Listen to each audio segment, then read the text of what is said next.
came to TVs at CES this year, one catchphrase stood out: high dynamic range. HDR content and equipment means brighter, more vivid images with better color reproduction than you've ever seen at home before.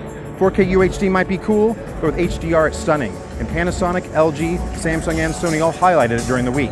If the idea sounds familiar, it's because another company was already showing it off last year: Dolby. With Dolby Vision, the company presented a complete solution, starting with the way Hollywood filmmakers master the material and running all the way to the televisions themselves. The demonstrations were insane, so it's no surprise that high dynamic range has become a marquee feature. Yet none of the big manufacturers that talked about HDR this week signed up for Dolby's program. It's a question of standards, and nobody agrees just yet.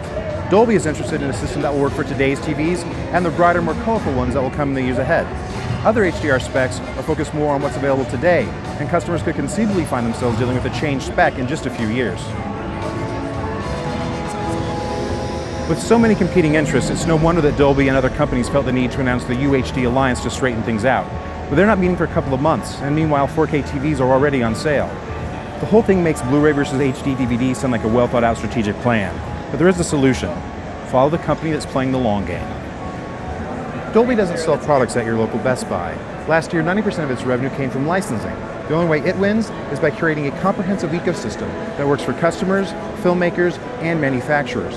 And when studios and companies have demonstrated that they have a hard time making it all come together on their own, Dolby's kind of thinking is exactly what's needed. Granted, Dolby's just one company, and HDR is just a small part of the overall UHD equation, but nobody's pushing audiovisual technology forward aggressively as Dolby is right now. So when Sony, Samsung, and the rest of the UHD Alliance ask themselves what they should do next, perhaps they should ask a different question instead: what would Dolby do?